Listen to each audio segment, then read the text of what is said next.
Chers amis, la richesse n'est pas seulement une question d'argent. C'est une philosophie, un ensemble d'habitudes et une vision à long terme. La pauvreté, elle, est rarement juste un problème d'argent. C'est une mentalité enveloppée dans des habitudes, renforcée par des années d'excuses.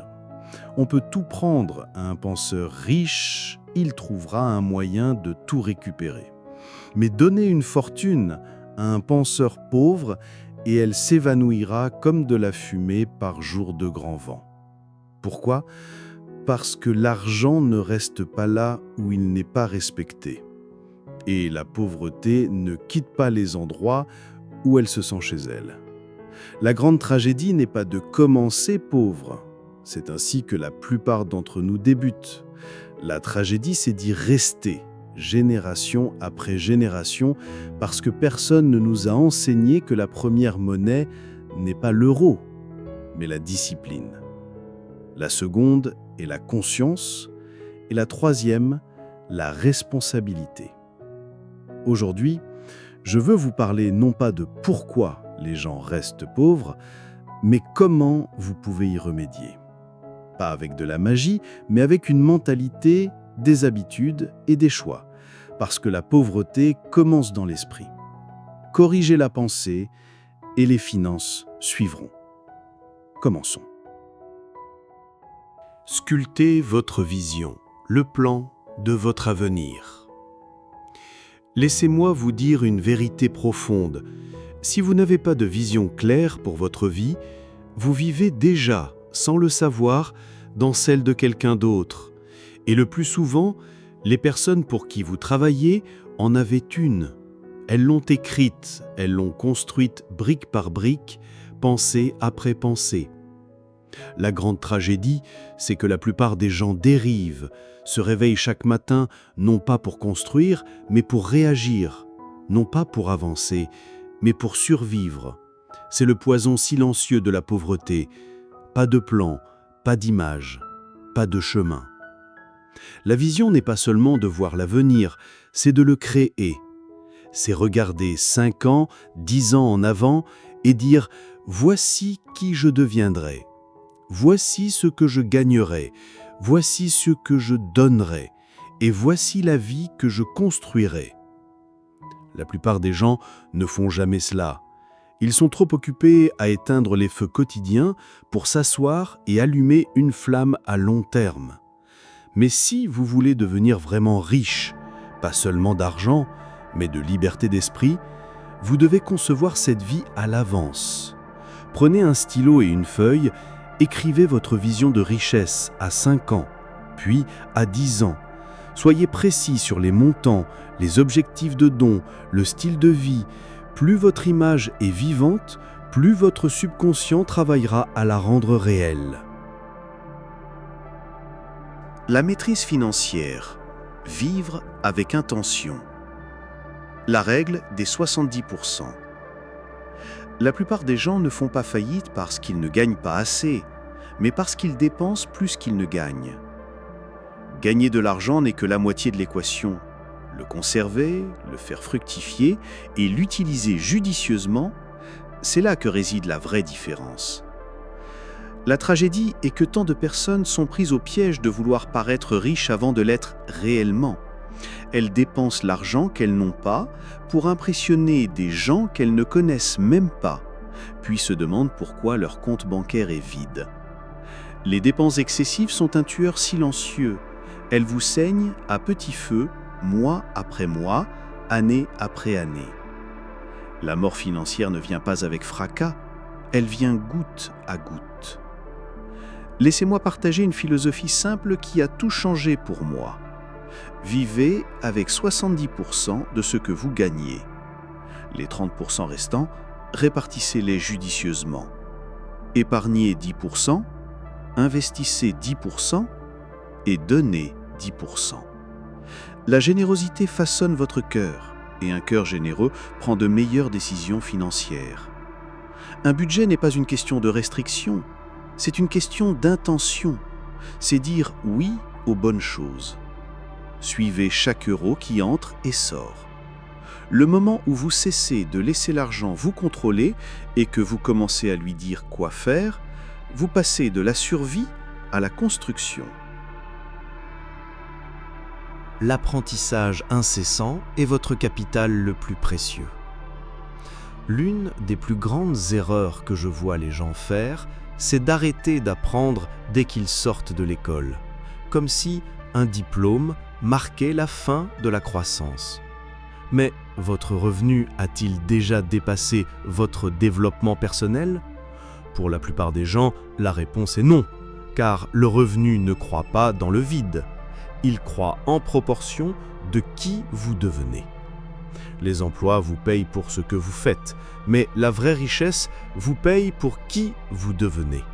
Et qui vous devenez est façonné par ce que vous apprenez constamment. L'investissement le plus puissant que vous ferez jamais n'est pas dans l'immobilier ou la bourse, c'est dans votre propre esprit. Livres, séminaires, cours en ligne, mentorat, ce ne sont pas des luxes, ce sont des essentiels. Ils ne nécessitent pas que vous soyez riche pour commencer, seulement une fin de grandir. Le moment où vous commencez à nourrir votre esprit, votre compte bancaire commence à rattraper son retard. La richesse suit la sagesse, pas les souhaits. Votre valeur sur le marché reflètera toujours la valeur que vous accordez à votre propre développement. Si vous voulez gagner plus, devenez plus. Lisez 10 pages par jour, écoutez des podcasts, assistez à des séminaires. La discipline d'apprendre, même quand personne ne regarde, est ce qui sépare les riches des pauvres. Conquérir la peur, le risque calculé comme carburant. La peur est l'un des plus grands voleurs d'opportunités. Et quand il s'agit d'argent, elle vole bien plus que des euros. Elle prive les gens de la chance de grandir, de s'étendre, de s'élever au-delà des limites qu'ils ont silencieusement acceptées. La plupart des gens restent pauvres non pas par paresse, mais parce qu'ils craignent le risque plus qu'ils ne désirent le succès. Ce qu'ils craignent, c'est l'inconfort du changement, et cette peur devient leur plafond. Toute croissance nécessite un peu de risque, de s'étendre, de s'aventurer sur un territoire inconnu. Rester dans votre zone de confort garantit une chose, vous ne la dépasserez jamais. Vous ne pouvez pas vous faufiler vers une vie riche. À un moment donné, vous devez faire un pas qui vous effraie. La clé est de commencer petit. Vous n'avez pas à risquer toute votre paix. Vous avez juste besoin d'entrer dans le jeu. J'ai commencé par mettre 10 € de côté, non pour dépenser, mais pour investir dans ma propre éducation. Ce petit livre a ouvert mon esprit, et avec chaque page, j'ai gagné en confiance. L'action construit la compétence, et la compétence construit la confiance. La richesse ne vient pas à ceux qui jouent la sécurité pour toujours. Elle vient à ceux qui apprennent à prendre des risques calculés, ceux qui parient sur eux-mêmes régulièrement. Le pouvoir de l'association, votre cercle d'influence. N'est-il pas fascinant de voir à quel point votre avenir financier est lié aux personnes avec qui vous passez votre temps ?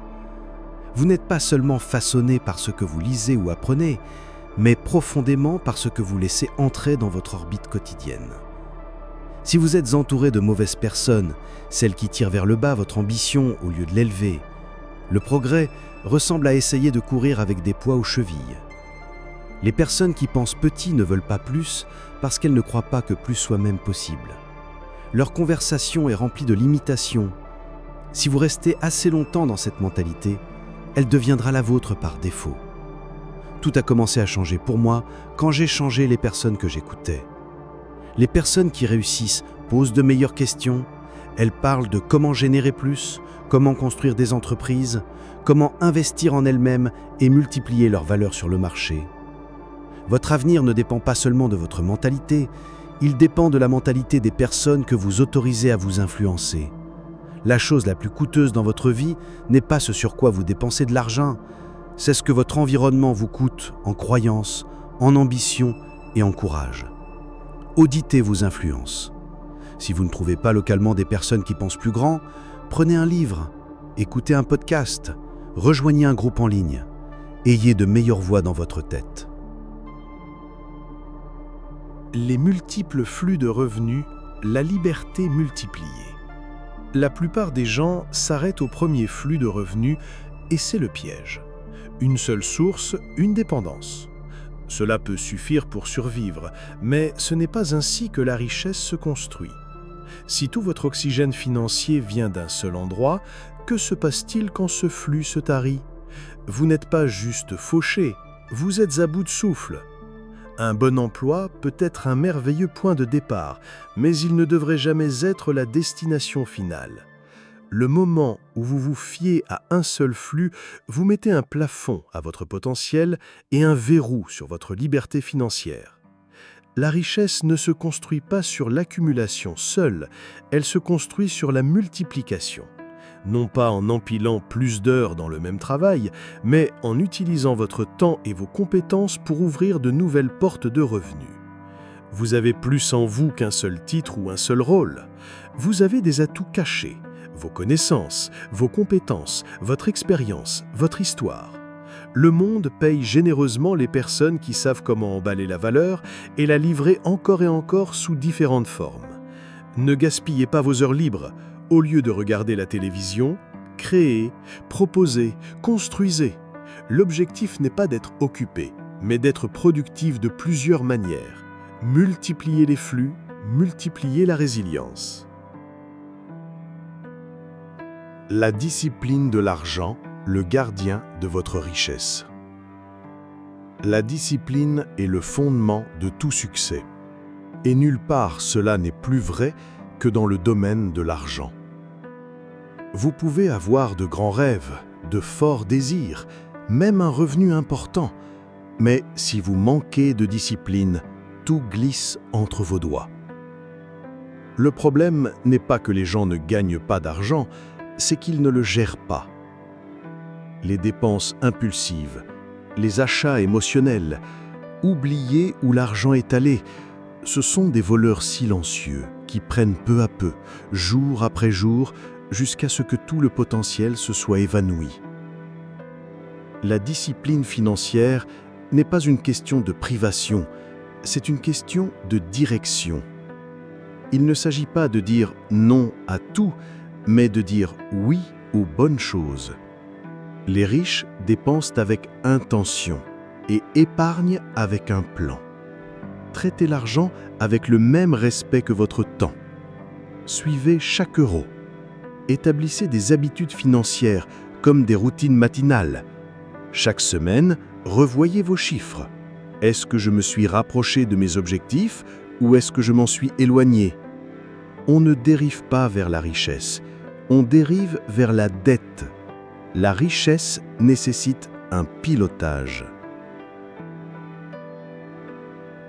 La responsabilité, le tournant décisif de votre destin. C'est un changement subtil, mais un tournant colossal dans votre vie financière, passer du blâme à la responsabilité. La pensée pauvre regarde toujours vers l'extérieur, elle pointe du doigt.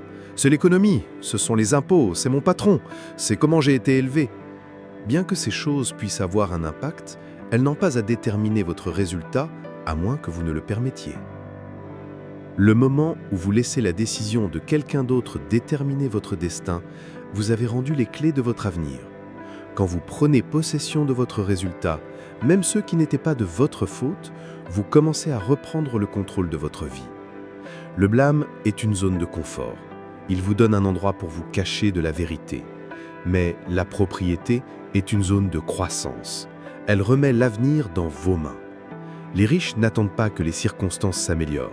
Ils s'améliorent eux-mêmes. Ils posent des meilleures questions. Que puis-je faire? Quelles compétences dois-je apprendre? Comment puis-je pivoter, m'adapter, diriger? Ils cessent d'attendre de meilleurs leaders et commencent à en devenir un. Si votre situation financière vous fatigue, ne regardez pas vers l'extérieur, regardez vers l'intérieur. Vous pouvez toujours être la cause de la solution. Les croyances sur l'argent, les fondations invisibles de votre richesse. Considérez une vérité puissante qui passe souvent inaperçue. Vos croyances sur l'argent vont soit ouvrir la porte à la richesse, soit la claquer avant même que vous ayez une chance de la franchir. Beaucoup de gens portent des idées cachées, profondément ancrées dans leur esprit. Des croyances comme « l'argent est mauvais » ou « les riches sont avares et égoïstes ». Ces croyances ne sont pas de simples opinions inoffensives. Ce sont des murs invisibles qui repoussent la richesse et maintiennent le succès à distance. Vous ne réalisez peut-être même pas que vous avez ces pensées, mais elles influencent vos actions et vos résultats chaque jour. L'argent en lui-même n'est ni bon ni mauvais, c'est simplement un outil. Il amplifie ce que vous êtes déjà. Si vous êtes généreux, l'argent vous permet de donner plus. Si vous êtes créatif, il vous donne des ressources pour innover. Mais si vous voyez l'argent comme une source de corruption, vous saboterez inconsciemment votre progrès. La richesse ne change pas qui vous êtes, elle révèle qui vous êtes. Construisez une relation saine et responsable avec l'argent. Considérez-le comme un serviteur de vos objectifs, pas un maître de vos émotions. Le voyage vers la richesse n'est pas un sprint, c'est un marathon. La motivation fluctue, mais les systèmes et les habitudes perdurent. Les rituels, les routines quotidiennes deviennent le moteur invisible qui conduit votre succès. Que ce soit lire 30 minutes par jour, revoir votre budget hebdomadairement ou vérifier avec votre partenaire de responsabilité, ces actions constantes se composent avec le temps. La richesse est construite par ceux qui se présentent jour après jour et s'appliquent avec persistance. Commencez par cultiver votre mentalité, fixez des objectifs clairs, suivez chaque euro, créez un budget et investissez dans vos compétences. Multipliez vos flux de revenus, investissez sagement, choisissez votre cercle avec soin, donnez généreusement et surtout, soyez constant. C'est votre moment de décider. Continuerez-vous à dériver en espérant le changement ou prendrez-vous des mesures délibérées, aussi petites soient-elles, chaque jour vers la vie financière que vous méritez? Le secret de la richesse est à votre portée. Il commence avec les choix que vous faites aujourd'hui. Choisissez bien, agissez avec audace et construisez l'avenir dont vous avez toujours rêvé. Cher ami, vous avez exploré aujourd'hui des principes fondamentaux pour que la richesse vous cherche. Si ce message a résonné en vous, nous vous invitons avec gratitude à laisser un « j'aime » pour soutenir notre travail. Pour poursuivre ce voyage d'apprentissage et ne rien manquer, abonnez-vous à notre chaîne et activez la cloche. Enfin, si ce récit peut éclairer le chemin de quelqu'un d'autre, nous serions honorés si vous le partagiez. Dans les commentaires, dites-nous, quelle est la première petite action que vous mettrez en place, inspirée par Jim Rohn, pour attirer la richesse que vous méritez? Votre engagement est le début de votre transformation. Merci de votre confiance.